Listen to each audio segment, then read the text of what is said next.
How do you lose weight to improve your cycling performance? As always, today we're going to be tackling this question by taking a look at the science. I'll be discussing manipulating carbs, fat, and protein to lose weight. Specifically, will cutting carbs from your diet help with weight loss or not? At the end of the video, I'll give you an example of an optimal day of eating to facilitate weight loss and optimal performance on the bike.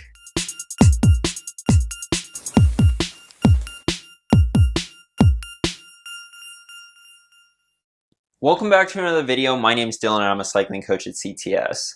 I've done a video on weight loss before, but it's such an important topic for cyclists that it really deserves a refresher. For the majority of riders, losing weight can be one of the most effective ways to improve your cycling performance, especially when climbing. If you're not familiar with power to weight ratio, basically it's a way of measuring how strong a climber you are, and it's expressed in watts per kilogram. To display just how powerful losing excess body weight can be, let's take a look at an example. Let's say we have a 70 kilogram rider who can do 300 watts for 20 minutes. So that's 4.28 watts per kilogram. Now let's say we have a 65 kilogram rider riding right next to the first rider. The lighter rider would only have to produce 279 watts to keep up on a climb. Those who ride with a power meter know that an extra 21 watts on your 20-minute power could take months of training to achieve. Now, losing 5 kilograms of body weight is no easy task either, especially if you're already relatively lean, and oftentimes losing weight comes with a loss of power, but it's usually not enough to negatively affect power to weight ratio. In fact, most of the time, not too surprisingly, losing weight will increase your power to weight ratio unless you're starting to get really lean. If you're even a recreational cyclist, you probably already understand this. Less body weight means that you can go faster uphill, but let's go ahead and get into the meat of this video because as many of us have come to learn, losing weight is a lot easier said than done. So what is the best way to go about doing it? Dude, what are you, like 17 or something? I'm pretty sure you could eat nothing but Wendy's triple baconators and still look like that. I mean, that's pretty much what I eat and, well, look at me. Right, I get it. As a strapping young man, my metabolism is traveling at the speed of light and I should just wait until I turn 40 and then see what happens. Everything that I'm about to say in this video is based off what the science has to say and not personal anecdotes. But if you're a regular viewer of this channel, you already knew that. Let's start things off by addressing why diets don't work. Most diets work in the short term by somehow getting you to restrict calories, which is necessary for weight loss. The problem is that counting calories and reducing how much you're eating without addressing what you're eating will lead to hunger, and living in a state of constant hunger is simply unsustainable. A select few will be able to lose weight this way, but they're the outliers and they have to constantly monitor portion size. And this is why the vast majority of people who go on diets fail and regain the weight back. Hunger is something that we need to overcome if we want to lose weight, but how exactly do we go about doing that? Some have suggested that manipulating macronutrient ratios by following a high-fat, low-carb diet or a high-carb, low-fat diet or any combination in between is the solution. Let's see what the science has to say. This study comparing diets with different compositions of fat, protein, and carbohydrates took 811 overweight adults and put them onto 4 different diets with a range of different macronutrient ratios. What they found was that reduced calorie diets result in clinically meaningful weight loss regardless of which macronutrients they emphasize. So basically, it didn't matter whether carbs, protein, or fat was restricted, at least when it came to weight loss. However, this study didn't come to the same conclusion, finding that fat restriction led to more body fat loss than carb restriction, even when calories were equal. So what's the difference with this study? Why are they showing more fat loss with fat restriction when the other study showed no difference? It's because this study actually looked at changes in body fat, while the other study only looked at changes in body weight. If you're just looking at the scale, the low-carb diet did result in more weight loss, but not more fat loss.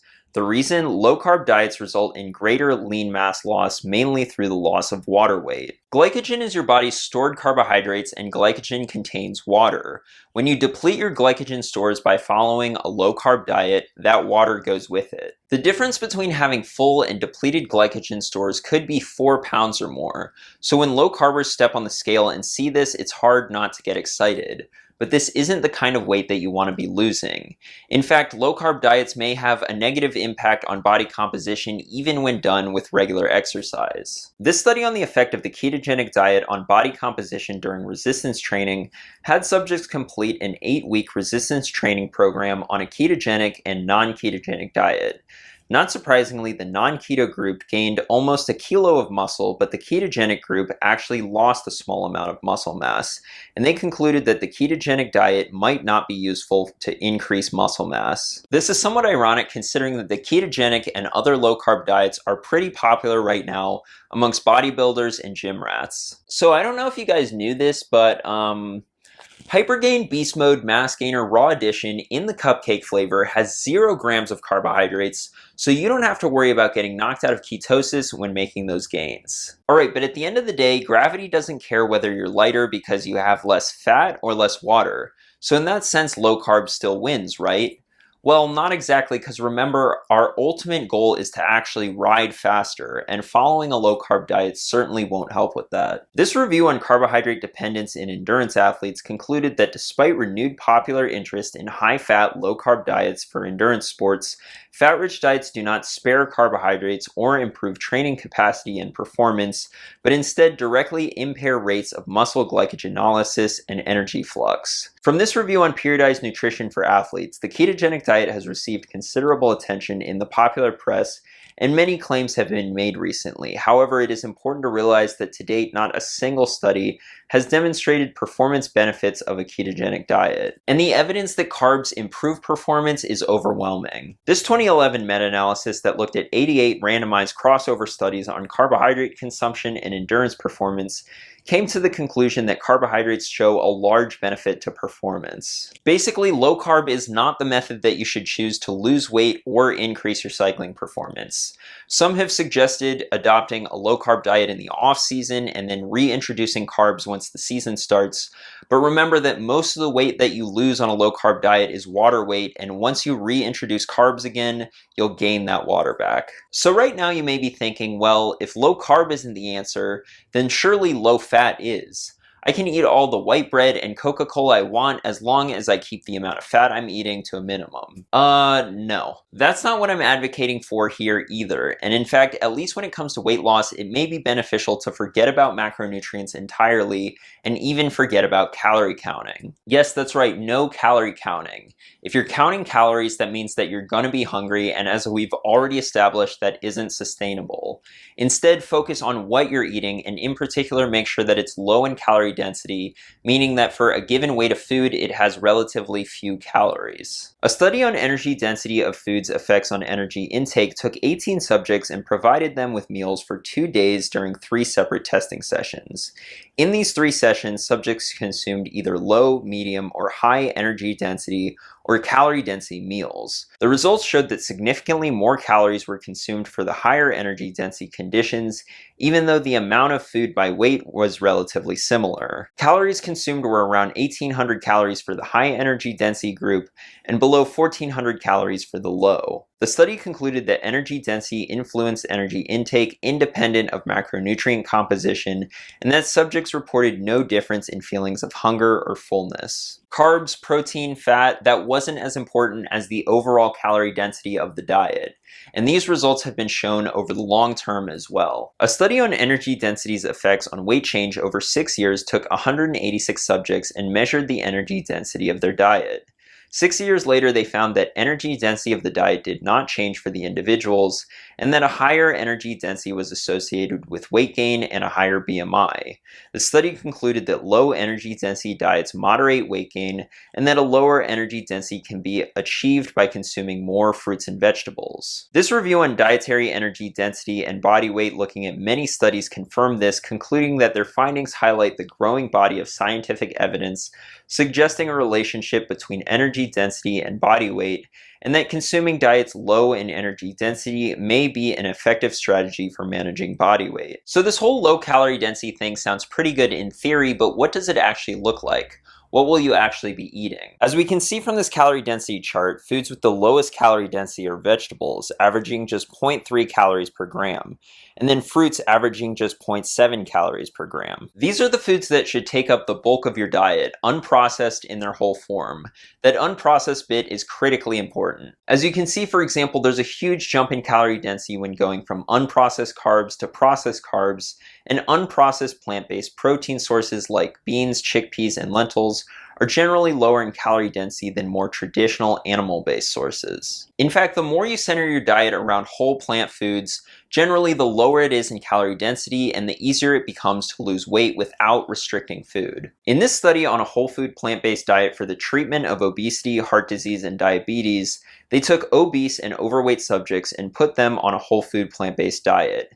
They concluded that to the best of our knowledge, this research has achieved greater weight loss at 6 and 12 months than any other trial that does not limit energy intake or mandate regular exercise, and these results have been confirmed in the literature. This is the reason why those following fully plant-based diets on average have the lowest BMI, even over vegetarians and pescatarians. This does not mean that a plant-based diet is the cure-all. A vegan could eat nothing but French fries and Oreos and be way worse off than somebody who eats a lot of plants but also has some meat in their diet. What we can learn from these studies is that the more whole plant foods we eat, especially fruits and vegetables, and the fewer processed foods we eat, the easier it is to lose weight.